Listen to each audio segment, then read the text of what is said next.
Терлі әңгіме, қызықты ақпарат, тосын сый, көңіл сергітер ойын. еш қайсысы да маңызды емес. Олай болса, Қалада, далада, көлікте, үйде, жұмыста, 101.4 толқынына қосыл. күн сайын Түскі сағат 4-тен кешкі сағат 7-ге дейін. Жаслан мен Дилбар Жаныңызды жадыратып, көңіліңізді көтереді. әр сағаттың басында амандықтарын тілеуші Дилбар Ерсайынқызы. Және Жаслан Жүрсінұлы, бұл сіз бен біз хабарының екінші сағаты. Иә, бұған дейін барлық әлеуметтік желілерде жарнамалағанымыздай, радио арқылы айтқанымыздай, біздің Жібек жолы радиосының тұрақты қонағы, тұрақты спикері, белгілі нумеролог Тұрсынгүл Күзденбаева. Айта кетейік, Тори лақап атымен көпшілікке таныс, тұлғалық әлеуетті зерттеуші кәсіпкер 2008 жылдан бері TN Education білім беру орталығының негізін қалаушы Тұрсынгүл Күзденбаева. Тори, қош келдіңіз. Қош келдіңіз, Тори. Қайырлы кеш. Баршаңызды сіздерді көруге қуаныштымын. Жалпы жеке өміріңіз, отбасыңыз, туыс-туған бәрі аман ғой. Я барамын. Жаңалық жоқ дейсіз ғой. Жаңалық күтіп жүрміз. Бұйырса, қандай жаңалық біліп қояйыншы. Жаңалық демекші, Тори, 2026 жыл жаңа бастамаға, еңбек арқылы ризық несібені арттыруға өте қолайлы жыл болмақ депсіз. Иә, расында солай. Ол үшін не істеу керек және қандай қателіктерге жол бермеген абзал? Ал енді алдағы келе жатқан 20-26 жаңа жыл енді білесіздер, сіздер де білесіздер, себебі ол жылқы жыл ғой. Жылқының ерекшелігі болатынын да сіз білмеген шығарсыз деп ойлаймын. Қызыл отты жылқы жылы болады. Биыл. Келе жатыр 26 жыл. Сондықтан енді әр жылқыны ойлап тұрғанда бір мейірімділік келеді ғой. Ойға, миға деген сияқты бір мейірімділік, батылдық, сондай бір қайсар, сондай. Енді сонымен қатар биыл осы келе жатқан жылы біз ат шашабайын деп тұрық қой. Демек, іс-әрекет ету керек. Иә. Армандаймыз, мақсат қоямыз және сол мақсатқа жету үшін міндетті түрде әрекет ету керек. Әрине. Солай дұрыс түсіндім ба? Еңбектің астында көп нәрсе, әдемі нәтижелер болады ғой. Сондықтан биыл мықты еңбек ететін жыл болайын деп тұр. Қадірлі тыңдаушы, 8-700-101-40-00 тікелей эфир байланыс телефонымыз, WhatsApp порталда осы нөмірде өздеріңіздің туған күніңізді, айыңызды және жылыңызды жазып жіберсеңіз, Тори барынша мүмкіндігі уақыты болғанша өздеріңіз туралы қойылған сұрақ жанына міндетті түрде сұрағын қоюларыңыз керек. Сонымен 2026 осы санның астарына кеңірек тоқталсақ деп отырмыз. Қандай ерекшелігі бар, қандай адамдарға, қай жылы туғандарға дегендей айта аламыз ғой? Әрине, бірінші айтып кететін нәрсе енді шығыс күнтізбесінде бізге 26 жыл 1 қаңтардан бастап күнтізбеге кіргеннен кейін біз барлығымыз ойлаймыз жаңа жыл келді. Шын мәнінде ол күнтізбе бойынша. Ал шығыс күнтізбесі бойынша нағыз жылқы жылы келетіні 17 ақпан 26 жылы кіріп, 5 ақпан 27 жылы аяқталады.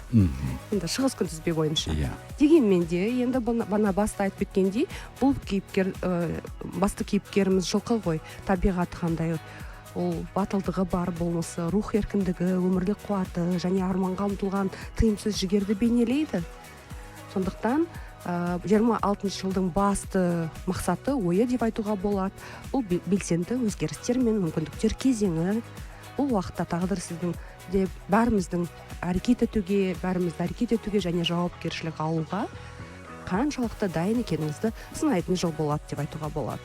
Ал енді сіздің сұраққа тікелей жауап бергенде 20-26 дегенде сандарға келгенде мына жақта екілік тұр.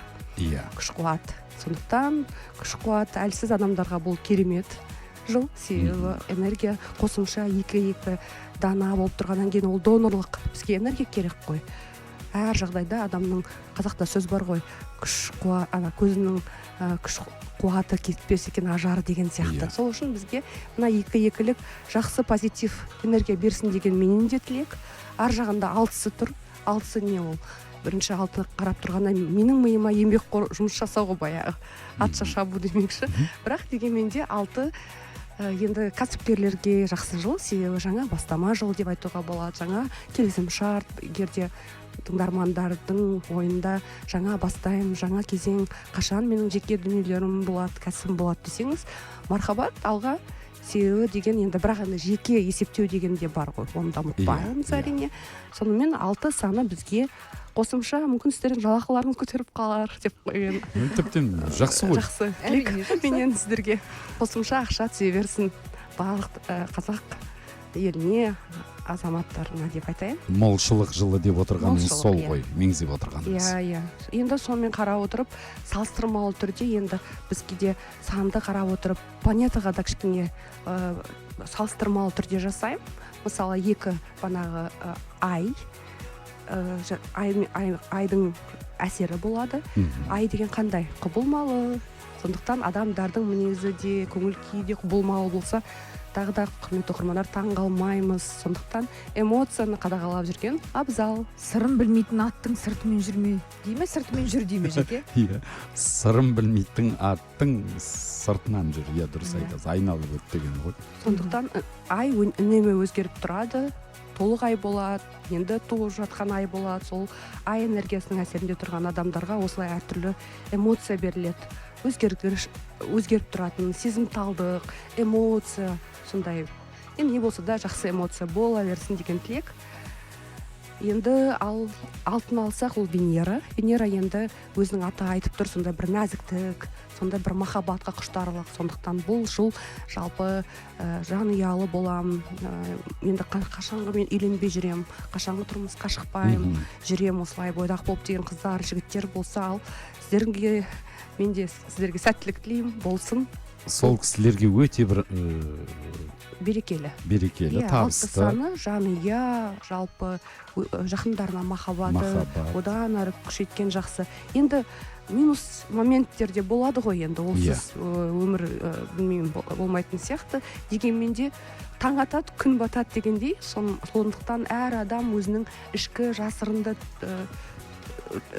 түйсінінде тұрған эмоциялармен жұмыс істеу ғой. Себебі энергия деген әр адам қалай оны қолданады, соған байланысты болады. Әрдайым айтам, ниетіңіз қандай, өміріңіз сондай. Тамаша. Тұрсынгүл Күзденбаева, Тори студиямыздың төрінде қонақта бүгін. Енді алғашқы сауалдар да келіп жатыр, Тори. Жауап бере береміз бе? Сандар бойынша. Ал жауап бер. 12-05-85. Қазір шамалы техникалық ақау, мына жерде интернет дұрыс қосылмай жатыр жеке. Сондықтан музыкалық үзіліс жасайық. Содан кейін эфирге қайта ораламыз. 8700-101-40-00 достар, бұл студияның телефоны. Біз тікелей эфирде жұмыс істеп отырмыз. Сауалдарыңыз болса, осы нөмірге жолдаңыздар. Мархабат. Бізде студияда қонақта Тұрсынгүл Күзденбаева, нумеролог Тори. Жібек жолы 101.4 толқынында. Сіз бен біз хабары. Иә, қадірлі достар, сонымен Тұрсынгүл Күзденбаева, нумеролог белгілі. Біз тыңдаушылармен жұмысымызды одан ары жалғастырсақ, алғашқы болып Әлия жазды 12-05-85. Ойлаған жұмысым алға жүреді ме? Прибыль, яғни қаржылық жағы қандай болады дейді. Ал енді осы сұраққа жауап бере отырып, тағы да барлық оқырмандарға осы 12 мамыр 85 жыл туған жан аты Алияға айтарым, жалпы әр кезеңді, әр бастаманы өзінің адамның жеке өзінің кезеңі болады. Сондықтан егер сіз 0 кезеңінде болсаңыз, ол құлдыра тұратын кезең. Сол кезде 0-дің қорытындысы 0, бұл жалпы есеп сабағы, бірінші бастауыш сыныптың сабағы. Сондықтан 0 кезеңінде сенімсіздік тартып жүректе сезіліп тұрса, бастамаңыздар. Сондықтан сіздің кезеңіңіз сондай кезеңге түсіп қалуы мүмкін жаңа жылда. Сол үшін барлығын ойластырып жасаған дұрыс. Қасыңызда сіздің міндетті түрде партнеріңіз болу керек. Өзіңіз жеке басыңызбен кішкене андай сенімсіздікпен бастақ бір айтады ғой. Болмай сату немесе не үйлеспей, баста барлығын ақшаны құйып жүрген үйлесетте, ары қарай нәтижесі болу керек қой. Прибыль жоқ та. Демек, бұл кісі өзінің жағдайын біліп тұр қазір. Осы жазуына қарағанда, Әлия. сол айтып тұрғаным 25 қарашадан бастап егер де осы кәсіпті бастай бастаса ол дұрыс емес, қате. Қашан кірісу керек бұл кісі? Бұл кісіге не қатты ақшаны ойлап кетті ма, сондай бір сезімде жүр. Себебі андай есептеп отырғанда адамның өзі иманы әлсірейді деген кезең болады. Сол кезде адам көп нәрсеге бір шатасып кетеді, немесе бұндай кезде адам намазын тастап кетеді. Сондай бір есеп шығып тұр. Сол үшін ойланып істесін, әлі осы сәтке дейін барлық ақшасын құйып үлгермесе тоқтай қойсын. Осы жерден тоқтай қойыңыз. Әзір тоқтатып тұр. Әрине. Әлия есімді тыңдаушымыз қазір бізді тыңдап отырса, толық жауабын алған сияқты. Әрине. Тұрсынгүл, Тори, нумерологияны адам өзін тану үшін құрал ретінде қалай пайдалана алады? Өзін тану үшін енді құрал ретінде өте қиынау деп ойлаймын. Әр ілімді, әр білімді оқимыз ғой. Мысалы, сіздің салада да біз басты бар бір нәрсені айта алмаймыз ғой. Сіздер түсіну үшін, ортаны түсіну үшін біз Абайды оқуымыз керек, Шәкәрімді оқуымыз керек. Сол сияқты әр салада, әр ілімде басты білім болу керек. Білімде ізденістің арқасында адам өзін түсіне алады. Бұл жерде сіз сұрақты дұрыс түсінген жоқсыз. Кешіріңіз. Негізінен нумерология дегеннің артында кез келген адамның сол нумерология ғылымын оқу емес, сол нумерологтан кеңес алу арқылы өзін тануға қалай көмектеседі нумерология? Енді кеңес алғаннан кейін барлық жауап ол кісіге келеді. Себебі жалпы тылсым дүние ізденуші деген адам ол дәрігер сияқты ғой. Дәрігер ауырған кезде адам кісі барады, қай жерін ауыратынын анықтайды, одан кейін өзінің рецептін береді, емдеулі амалын. Тура менің жағдайым солай келеді. Адам өзінің барлық тылсым дүниелері, ол не рухани болмысы, ішкі дауысы, біреуде ішкі дауысы әлсіз болып тұрады бар. Шын мәнінде ойлайды, мен барлығын түсінемін, мен танимын дейді. Сосын мен жасы 40-қа келгенде барлығы қате екенін түсінеді. Себебі оны ондай кісілер көп алданады. Интуициясы әлсіз кісілер болады. Энергия деп жатырмыз, күш қуат, ол маңызды. Біреулер энергия толып тұрады. Сондай бір сол кісінің қасында болып бір сөйлесе бергің келеді. Біреулер алшақтаймыз. Керісінше, олар қашып тұрасыз ол адам. Көп жағдайда энергия әлсіз адамдар негізі әншіліктер ғой. Себебі сахнада тұрғанда олар үлкен публика жинайды. Ана отырған аудитория олардан энергия содан алады. 3-4-5 сағаттап кәдімгі қара терге түсіп от души өлең айтады, жүрекпен деген сияқты. Дұрыс қой. Олар сөйтіп алмасады. Содан кейін банағы адамның бойында біреу еріншек болып шығады, біреу мықты жұмыскер болып шығады. Одан кейін біреу қаттымыз, біреуіміз жұмсақпыз. Біреулер отырады, томная болып, әні отырып, безеріп, көгеріп дейді. Әжелеріміз айтқанда тесіп айтады ғой, бетке. Нағы отырсын, андай, бұл қалай айтсам, сазарып, көгеріп, безеріп деген сөздер айтып жатыр. Қатты естіледі, бірақ олар шындайында бетке айтып жатыр ғой, тура. Әділет сөйлеп жатыр. Тағы айтатын, сосын бана ең басты адамға, ер азаматқа, әйел адамға басты нәрсе, ол линия сәттілік. Жалпы сәттілік болу керек. Әйел адам болсын, ер азамат болсын, сәттілік болған жерде әрдайым жолдар болып кетеді. Бізге азамат жазған екен, 21 12 81. Бұлай қарасам 3 бірдей бірлігі бар, 2 екілігі бар екен деп мен өзім нумеролог болып кеткен бар. Негізі осы азамат туралы, мен туралы қысқаша айтып берсе екен деп жазған екен. Әрине, бұл азаматтың аты азамат. Азамат, иә. Ал енді азаматқа айтарым, шын мәнінде Аслан мырза дұрыс айтып тұр, энергиясын байқап тұр, өте жақсы нәрсе. Бұл кісіде бірақ есептен жалыныңыз кішкене, Аслан мырза. Себебі бұл азамат деген жігітте 4 дана. 4 бірлік бар. Толық есептегенде жалпы энергияның өзі 4 дана болып тұр. Ал бірлігі 5-еу таңғалдырайын. Сондықтан бұл кісі өзіне сенімді, рухани болмысы мықты, айтқан сөзіне берік, айтады, жасайды, өте сүйкімді жан, қарап отырып, бұл кісіге бір сондай бір тартымдылығы бар. Орысша айтқанда харизма. Сондықтан айтады, жасайды, айтады ғой, сөзіне берік. Шынайылығы бар. Бірақ тек азамат деген кісіге айтарым, ашуланбасаңыз болар еді. Ашуланба? Ашуланбау керек. Азамат ашуланба. Иә, себебі бұл кісінің энергиясы өте көп адамдар бір Wi-Fi сияқты бір адамға жүрекке қуаныш немесе ортасына қуаныш сыйлап жүреді. Бұл кісі сондай позитивті кісі негізі. Бірақ бұл кісілер ренжіген кезде сол энергия кері әсер ету мүмкін бе? Біздің жағдайымыз нашарлайды. Сол сізді ренжітпеуге тырысамыз. Азаматты ренжітпеуге тырысайық. Бұл кісіні ренжітуге мүмкін ол ашуға шақыра алмаймыз. Неге? Бұл кісі миротворец. Миротворец деген халықпен, адаммен қызмет етеді. Бұндай кісілер негізі былай қарап отырамын, кішкентай балаларды қарап отырамын ғой. Сонда рухани үйінде намаз оқитын кісілер болса, мен айтамын, мына бөпеңіз болашаққа шығу деп айтамын. Қари деп айтамын. Сондықтан бұл кісіден көп жағдайда бұны басқаша түсіндіргенде туыстары бірдеме талап етеді. Азамат ақша келу керек, азамат тағу керек, азамат барлық сұрай береді. Миротворец деген адамға благотворительность қой, қайырымдылық жасайтын кісі. Сондықтан сіздің туыстарыңыз, жақындарыңыз әрдайым бірдеме сұрап жүрсе, тым таңғалмаңыз, сондай миссиямен келдіңіз. Жылыңыз да сіздің жақсы деп айтайын ба? Қазір туғаныңыз өтіп кеткен екен күні кеше, жақсы екен. Биылғы жылыңыз басқа бір әдемі нәрсе айтайыншы сізге. Қандай бір мақсатыңызға жететін жыл болады, жарты жылдың ішінде, мына туғаныңыздан кейін бұл кісілер жұмыс күтіп жүрсе, өзінің жұмысын алады, немесе бір позицияға отырады деп айтуға болады. Егер де бала шағаңыз болса, басқа бас қосылайын деп тұр сондай жыл. Мүмкін жарты жыл бұрын туған күнге дейін болып та кеткен шығар айтылған нәрсе. Себебі туған күнге дейін жарты жыл, туған күн болады. Туған күннен кейін жарты жылдан кейін менің айтылып отқан дүниелерім жасалу керек. Мықты?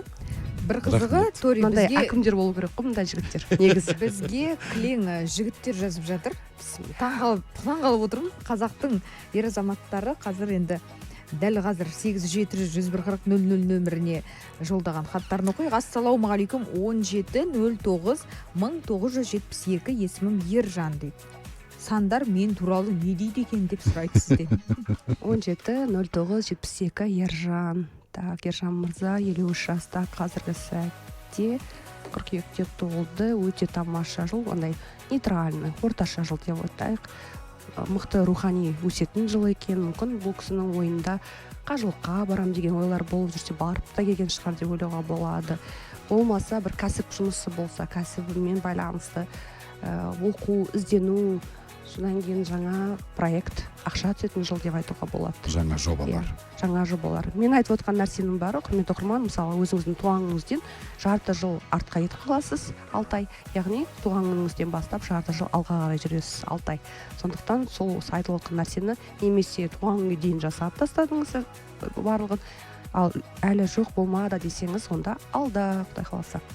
Рахмет, ал енді жаңа ғана сіз азамат туралы айттыңыз, аз екен кері байланыс беріп, дұрыс айтты, рахмет, әумин деп жазып жіберді. Ой, рахмет, кері байланыс. Енді бір тыңдаушымыздың сұрағы, сәлеметсіз бе дейді, осылай сандарға мән беру адамның жауапкершілігін азайтып жібермей ме деп сұрапты.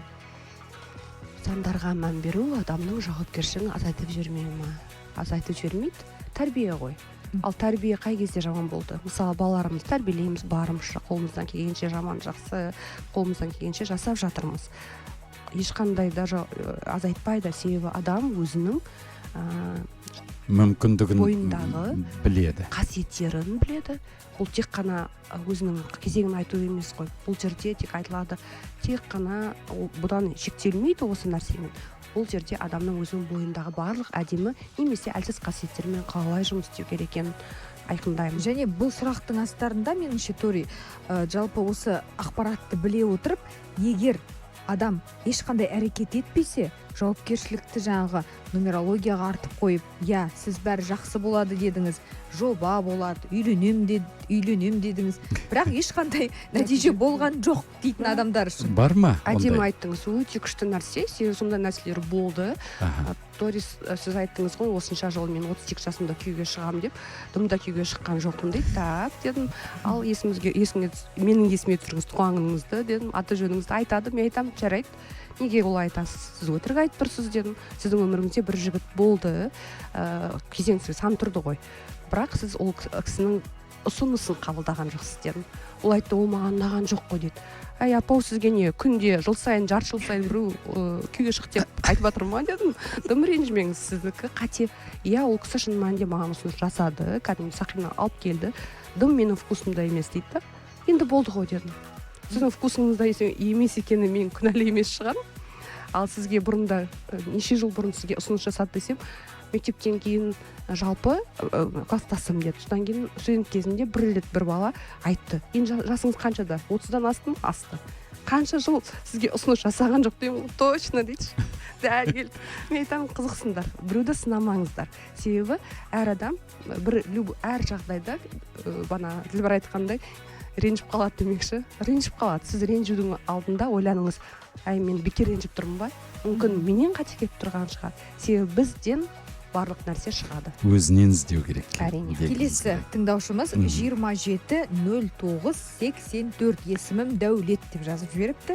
Дәулет өз турасында білгісі Сонда келеді. кілең жігіттер ма соғып жатыр? Қыздары қайда? Соны мен сізге айтып таңғалып отырғаным сол ғой. Менде енді энергия. Көбіне қыз келіншектер арулар білгісі келуші еді. Бұл жақсы нышан шығар. Біздің жігіттеріміз Дилбар қалай ойлайсыз білмеймін. жігіттеріміз өзін танып білгісі келіп жақсы ғой, ол нышан. Жақсы деп қабылдайық. Жәкең Жәкең отырған соң жақсы деп қабылдайық. 27-09-84 жылғы Дәулет мырза көрейік. Кезеңі өте жақсы екен. Бір сондай бір айтады ғой, қуанышты сәт тұр. Мүмкін жанұясында ма бұндай кісілерде немесе ата-анасына той жасайды, немесе өздері орден алады, медаль алады, повышение демекші. Сондай бір жақсы атақтылық жыл тұрда ол кісіде. Енді тағы да ескертейін, туған күннен кейін жарты жылға оралып кетеміз. Сосын туған күннен кейін тағы жарты жыл алға жүреміз. Жарты жыл дегеніміз 6 ай білесіздер, жыл 12 айдан тұрады. Үй тұр. Сондықтан көшу, қоныс аудару, кеңейту, көлік алу, бұл жерде өзінің қалауына байланысты. Бұл сондай берекелі. Ең басты нәрсе бұл кісіде позиция. Өзінің дәрежесі жұмыста лауазымы көтерілген деп тұр. Сондай берекелі жыл. Осы жыл 41 жасыда, 42 жасыда бұл кісі керемет. Бұл кісі негізі кітап жазу керек қой. Солай ма? Кәдімгі невероятный фантазер ғой, күшті. Шығармашылыққа жақсы адамдар. Бізде ролик бар еді, фантазер деген. Ал енді 23-02-85 бұл жігіт туралы айттық па біз? 23-02-85 айтып жібересіз бе дейді? Айттық. Жігіттің аты бар ма? Жігіттің аты, қазір қарайын. Ештеңе етпес болмаса. Басқа бір жігіт тұр кезекте. Макс. 23-02-85 Мақсат. Мақсатта кезеңі 50-50 кезең болды. Өткен жылы жұмыс кәсіпте бастаған шығар деп ойлаймын. Бірақ ол тура прям ойынан нақты қалағандай болмады. Себебі 0 кезеңінде бастады. Енді әлі жалғасып жатыр. Сол үшін қасындағы партнерлары дұрыс болған дұрыс. Негізі мақсат мұндай кісілерде табиғатына көшсек, ол кісіні өте таниды. Адамға қатты тесіліп қарайды, үзбей қарайды. Сосын адамды кітапша оқып отырады.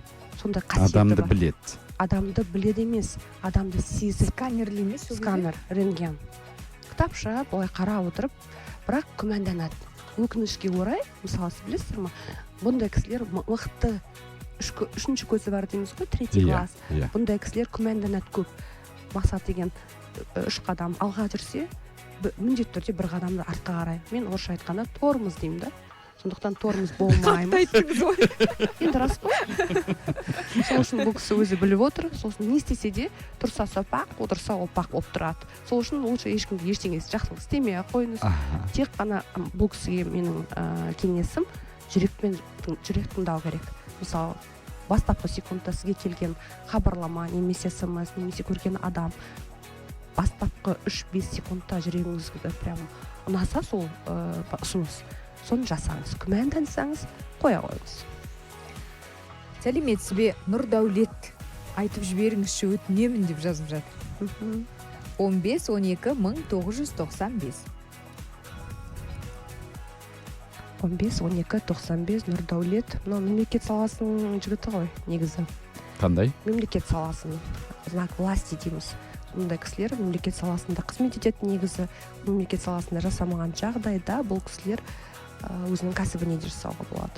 Дипломат, миротворец, өте талантты, дегенмен де андай сізге салаға да, сіздің салаңызға да жақын екен, творчествоға жақын, өте сенімді, өз-өзіне жүрегі жұмсақ, бірақ сәттілік бағытын көтеру керек. Сондықтан бұндай кісілерге мен мемлекет саласында жасама деп айтам жұмысты. Себебі бір дұрыс проект немесе құжатқа дұрыс қол қоймай қойса, кім кінәлі? Нұрдәулет кінәлі болып шығады. Сол үшін жауапкершілігі бар жұмысты қатты өзіңізге алмаңыз. Барлығын өзі шешеді, бірақ қол қойғанға басқа бір сәттілігі бар бойында кісі қасында жүру керек. Талисман болып, тұмар ретінде. Менің кеңесім осындай. Жылына келгенде 15 желтоқсан туған күні өтті ма, жақсы жыл екен. Қоныс тұр. Берекелі қоныс болады, немесе үлкен дүниені алайын деп тұр. Жақсы. Ал енді бұған дейміз мақсат туралы айттық қой, 23-02-85. Ол жігіт айтады, мен өмірде тормыз емеспін. Тори деп жазып жіберді. Ойбай, кешіріңіз, мақсат тағы қарап жіберейін. Иә, тормыз болған 23-12. 23-02-85. 23-02-85. Өмірде тормыз емеспін дейді. Жарайды, өте қуаныштымын. Тормыз болмасаңыз өте қуаныштымын. Себебі, тормыз болғанда мына жерде ол нені айтып тұр? Мақсат энергиясын айтып тұр. Бір орында отырмайды. Бұл жерде сізге дәлелдеп жіберейін. Бір орында отырмайсыз, өзіңізге тыныштық бермейсіз, қасыңыздағы кісілерге тыныштық бермейсіз. Фигара там, фигара здесь деген сөз бар. Бір күні қарағанда Астана, Алматы жүре бересіз. Ана энергия сізге ешқандай андай тыныштық бермейді. Сондықтан дыр-дыр жүгіріп жүретінсіз. Нәтиже бар ма жүгіріп жүргеннен? Енді нөлде қалай жүгіреміз? Түсіндім. Ақырын жүгіреміз. Гүлсім есімді тыңдаушымыз жазып жатыр. Сәлеметсіз бе? 06-09-1978. Бірақ бұл кісіде атақтылық бар. Жаңағы мақсатта. Иә, пәле қалдың ғой. Атақтылық бар. Шындықты айтам деп кейде пәле қаласың деп қоймын. Гүлсім 06-09-1978. Бірақ Гүлсім ханым ештеңе жазбапты. 06-09-78. 06-09-78. Иә. 47 жаста. Жылы жақсы, иншаллах. Жақсы жылға түскен екен. Бұрында істемеген, жасамаған бұрында саланы жасайды. Бүгін айттым ғой, бана эфирдің басынан кірсеңіздер, мен сіздерге айттым, әр нәрсе туған күнге дейін жарты жыл бұрын, туған күннен кейін жарты жылдан кейін аяқталады. Сондықтан биыл қандай мақсат қоясыз? Гүлсім ханым, соған бар үйлестіруге болады. Сіз мықтысыз, бірақ тек андай, қалай айтсам, барлығына сене бермеңіз. Сіз барлығына сене бересіз. Сене бересіз барлық адамға, бірақ сол мен сөзім түсіну үшін сіз өзіңіздің 20-25-30 жасқа оралыңыз, сол кезде түсінесіз. Себебі сізде интуиция әлсіз. Ондай кісілерді көп алданып қалатын кісілердің қатарындасыз, байқаңыз. Тамаша. Берекелі адамсыз, сәттілік жолыңыз да бар. Менде келесі Динараны көрейік, Ділбар, иә? 11-11-95. Бұл кісіде 4 бірлік тұр тағы да. Жәке, сіз бер жағындағы бірліктерді ғана көріп отырсыз, оның ішінде де бар ма? бірлік болуы мүмкін. Көрейік. Аслан мырза тура айтып тұр. Тура айтып тұр ма? Бірлікке неге, бана екілікке мән берді. Қазір бірлікке сізде де бір нәрсе десем. Сезем ғой ішімнен. Сіздің өзіңізде бірлік көп қой аға. Шын мәнінде солай. Бұл кісіде де 6 бірлік бар, дұрыс.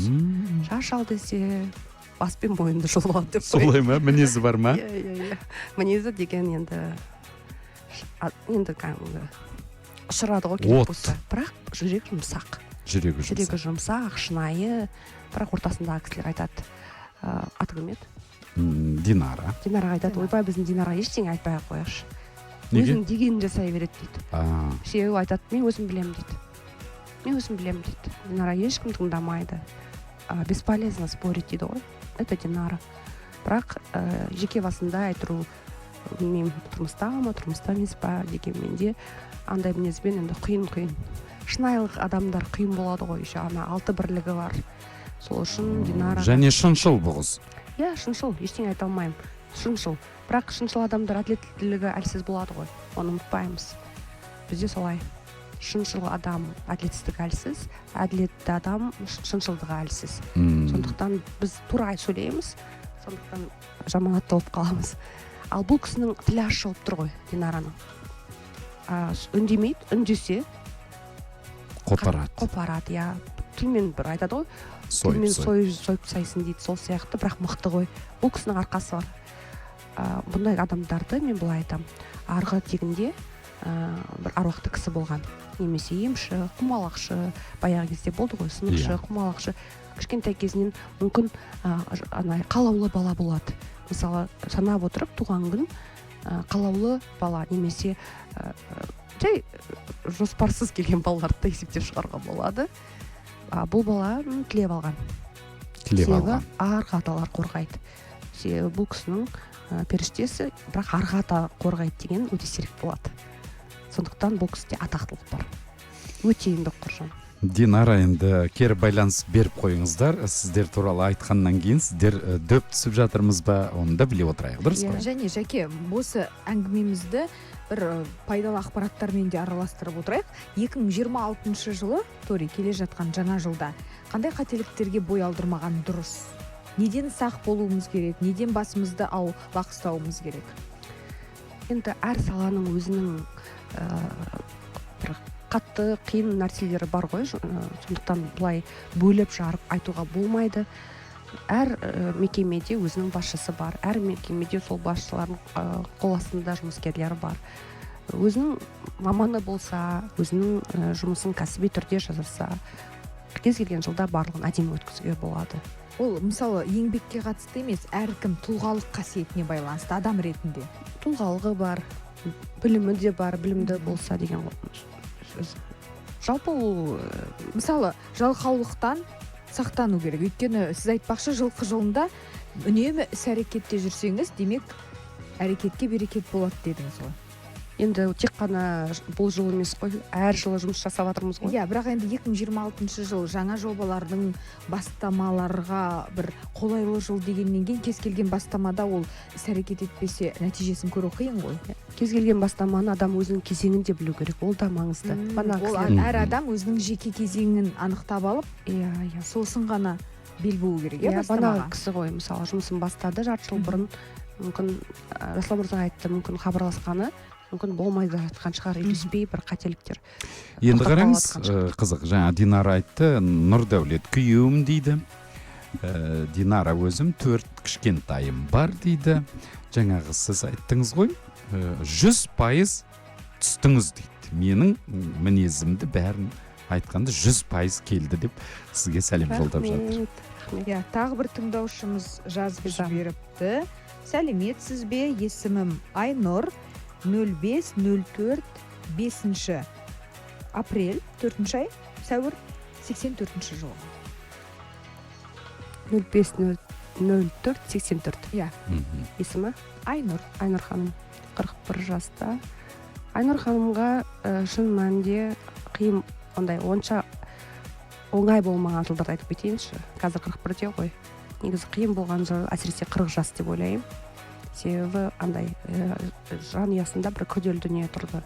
Оның еркін айтып жатырмын, себебі өтіп кеткен нәрсе болғаннан кейін ол кісінің өзі түсініп отқан шығар деп ойлаймын. Қазіргі сәтте биыл да 25 жылдың басы туған күнге дейін 24-нің аяғы да күрделі болды деп ойлаймын. Қазір норма, бірақ денсаулығына қарау керек. Бұндай кезде, құрметті оқырмандар, мысалы сіздер денсаулық бойынша құлдыраңқы жыл болса, түспен айналыспаңыздар, немесе болады ғой бір пластика деп атырамыз. Ондайды жасамаңыздар. Оталар жасамаймыз, себебі деген денсаулық әлсіреген сәтте немесе нөл кезеңінде бұндай тағдырға маңызды шешім жасамау керек. Себебі оның қорытындысы жақсылық болмайды. Жасағанның өзінде отаны әртүрлі қазір естиміз ғой, неудачный операция, бір сәтсіз болды, жағы бүйтіп кетті, тісі бүйтіп кетті деген сияқты, немесе созылып кетеді, қиналып кетеді, ақшалай қиналып кетеді. Соның барлығы біз енді өттік қой, көп адам өтіп те жатыр. Сондықтан неге сондай болды деген жауап ізденсеңіздер, сол кәсіпті, сол банағы отаны жасаған кезде сіз қай кезеңде болдыңыз білмедіңіз қой. Соның есебі, соның нәтижесі барлық нәрсе күрделендіріп, ақшалай да, материалдық қаржылық түрде де сізді күрделендіріп шыр айналдырып жіберді. Сондықтан 41 жасыңызда айтып тұрмын. Ал қазір тек қана денсаулыққа мән бересіз. Себебі сіз ана 40-41 екі қатарынан 0 болғаннан кейін қазір 41 жарымда сол жартысына келдіңіз, 42 қарап тұрсыз. Сондықтан қазір кезеңіңіз бірақ денсаулыққа келіп тұр. Сол үшін өзіңізге просто жай тек чекап, қай жеріңіз бір ауырса, дер кезінде дәрігерге барғаныңыз абзал. Біз жүре береміз ғой. Біз қай кезде барамыз? Талған кезде барамыз да. Сол үшін талмай бір жеріңіз сыр бергенде барлықтарыңызға айтарым сол. Гүлсім, 06-09-78. Мені қызықтырып тұр, 29-дығы бұл қыздың. Ол кісіге біз жауап бердік қой, Жеке? Жауап бердік пе? Иә, жауап бердік қой. Гүлсімге жауап бердік пе? Жақсы. Бір жігіт кері байланысты. Мен әрқашанда әдемі. Гүлсім Портовая ж. Мен әрқашанда әдемі сандарды шығарам дейді. Телефонға сағатқа қарасам да немесе аккумулятормен калькулятормен санасам да сол туралы не айтасыз дейді. Мен түсінбедім. Туған күн айта қойсын, түсінейік. Бұл кісіге сіз жауап бердіңіз 17-09-72 Ержан. Айтып тұрған 17-02. Әрқашанда телефонға сағат қарасам да калькулятормен санасам да әдемі сандар шығады дейді. Иә, қазір көрейік. Айта қойсын. 17 09-72. 09-72. Түсіндім. Мысалы, кісілер таңертең тұрады, сағатқа қарап қалса, мысалы сағат 11 болып тұрады. Немесе 12-21 болып тұрады. Соны айтып тұр ғой. Мысалы сізде емес, бәрімізде де сөйтіп сағатқа қараймыз. Ал бұл сол уақытта көзіміз сондай таңға түседі негізі. Ал неге бұндай сезімде болып тұр? Себебі бұл кісі андай аналитикаға жақын ғой. Бұл математиктер ғой негізі. Бірінші бағдарламасы миссиясы 45-ке дейін жасайтын аналитик болып жасау керек та. Интеллектуальная сфера дейміз ғой. Сол интеллектуалдық бағыт таңдайтын аналитик, математик, бухгалтерлер ғой негізі. Финансисты. Бірінші бағдарлама. Екінші актер ғой енді. Актердің ішінде миында жалпы түйсігін ішінде сондай бір фантазия деген сияқты бір нәрсені ойластырып тұрады. Себебі бұл кісілер қатты ойшыл адамдар ғой. Аналитик дегеннің өзі миында басында көп диалогтар болады. Мысалы қазір жолда жүріп қатырып радионы тыңдап келе жатқан тұтынушылар, мен сіздерге айтатыным, аналитикасы мықты адамдар миында диалог көп болады. Әңгіме көп болады. Сол үшін өзінің әлемінде жүреді. Кейде өзімен өзі өлең айтып, шуып тұрып, деп бір нәрсені айтып тұрады. Немесе сөйлеп тұрады, өзімен сөйлеп тұрсыз ба, жай ма деп бір-бірімізге қарап тұрамыз. Дұрыс қой, олар себебі диалог көп. Сол үшін бұндай кісілер аналитик, интеллектуал енді Тори жалпы осы нумерологиямен айналысқалы сіздің біраз жылдың жүзі болды. Қазір қандай да бір өзгеріс байқайсыз ба адамдардан? Қазір нені көп сұрайды сізге келгенде? Сіз бір жағынан саралап отырсаңыз адамдардың қалауы қандай қазір өмірде? Сізде де көп опрос сияқты қаншама адамның қалауы сізде көрініп тұрады келгендегі сұрақтары. Қандай сұрақтармен көп келеді сізге? Ана өзгеріс дегеніңіз күшті кетті да. Сұрағыңыз, қандай өзгерістер байқадыңыз дедіңіз ғой бірінші. Негізі өзгеріс байқадым. 5 жылдан нәтижесі дегенде көп адамдар рухани өсіп келе жатыр. Көп адамдар сөзді түсіну, сөзді тыңдауды үйренген екен. Себебі басында келгенде сұраныс қандай болатын? Нақты сұрақ қояды да. Үй алам, балалы болам, немесе арманым қызды болам, ұлды болам, тағы тек қана материалдық жағын ойлайтын еді. Ақша деген сияқты сондай. Қазір қарасам, кейде тыңдай бергіміз келеді дейді. Не үшін деймін ғой? Себебі сіз мен андай өз личностный росттан былай, өзінің табиғатын былай тұрсын, оған қоса адамға рухани өсудің амалдарын айтам да, себебі сандар арқылы көрсетіп берем. Егер де мына кісі өте қатыгез адам болса, ол біледі и сөйлесіп отырғанда айтады, мен өте қаттымын деймін. Сонда мен сандарын ашып санап деген сияқты өзіне кестесін көрсетем де айтам. Бұл деген өте жаман нәрсе. Бойыңызда қасиет білесіз ғой, білемін дейді. Рухани өсу арқылы. Сол кезде олар банағы енді Кеңеседі өзінің бойында. рухани бағыттарын өзім кеңесімді беремін, енді эфирде айтпай ақ қояйын. Сол кезде ғана жүректің тыныштығын таптық деп айтады. Сол үшін андай көп шүкіршілік тәубаға келді да кісілер. Мені сол қуантады негізі. Мұратбек есімді тыңдаушымыз ассалаумағалейкум 150481 өтініш деп жазып жатыр екен. Уалейкум ассалям. 150481 есімі Мұратбек. Мұратбек мырза, 44 жаста. Так, өткен жылы сізде не болды? Авария, ДТП, перелом, не болды? Крах. Сізде крах болды, карьерный крах болды. Өзім таза материалистпін, профессормын. Оны айтпай сұрап көрсеңіз дейді. Айтып қойдым. Айтып қойдық біз. Оны айтпасаңыз да біліп тұрмын. Сіз 29-11 белгінің адамысыз, сізде атақтылық бар. Бұндай кісілер 45 жасқа дейін өзінің атақтылығын жасайды.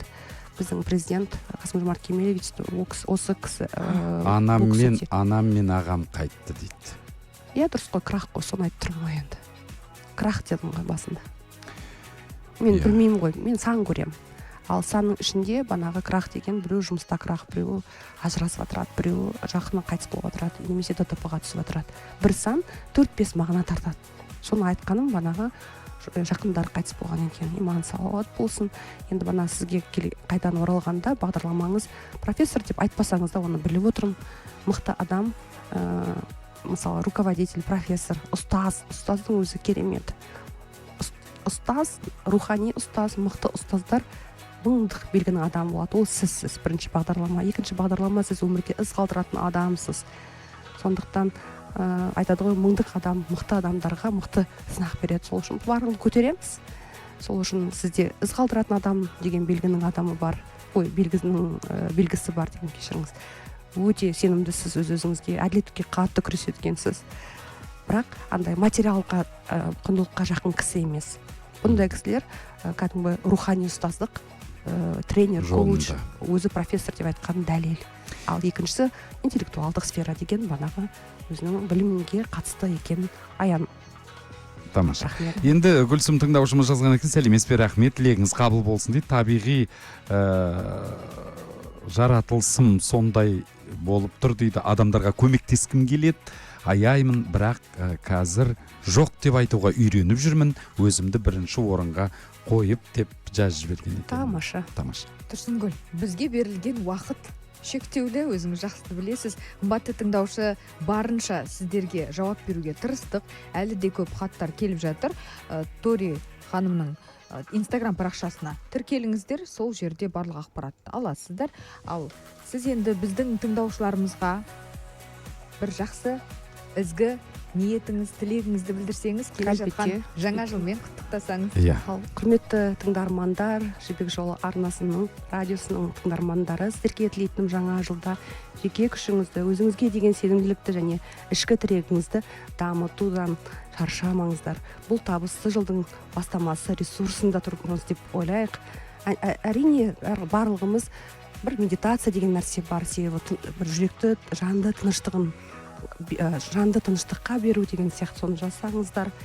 Өзіңізді тануды, рухани өсуді, мақсаттармен және жоспарлармен жұмыс істеу және энергияңызды күшейту үшін өзіңіз алда қойған мақсаттарыңызды жасауға амал жасай беріңіздер. Сондықтан бана баста жылқы жылы келе жатыр деп айттық қой. Сондықтан тілейтінім жылқының сол қандай қасиеттер бар, батылдық, басым болсын сіздерде, рух еркіндігіңізді көтере беріңіздер, өмірлік қуаттарыңыз және арманға ұмтыла беруден ешқашанда жыл бойы жалықпаңыздар. Назарларыңызға рахмет. Нумеролог Тұрсынгүл Күзденбаев өзінің тамаша тілегімен 2025 жылды да біздің арнамызда қорытындылап отырсыз. Өзіңізбен жаңа жылда қауышқанша, жүздескенше күн жақсы болсын дейік. Және кері байланыс беріп жатыр. Математик, аналитик, актер, тура мен деп жазып жіберді бір кісі. Инстаграмын жазып жібересіз бе Торидің деп те сұрап жатыр. Сондықтан өте айтқандарыңыздың бәрі 99%-ға келіп тұр. Сіздерге рахмет, мен сіздерді өте жақсы көремін. Осы арнаны өте тыңдаймын. Әрдайым жолда келе жатырып, үйіме қайтып бара жатырып, оралып, міндетті түрде тыңдап отырамын. Сіздерді шын мәнінде сағындым. енді сағына 26 жылға кездескенше деп қояйық. Рахмет. Қымбатты тыңдаушы, санаулы минуттан кейін әлем және еліміздің жаңалықтарымен әріптестеріміз таныстырады. Одан кейін 3-ші сағатта әдеттегідей ойын ойнаймыз. 8-700 101 40 00. Новогодний чек-лист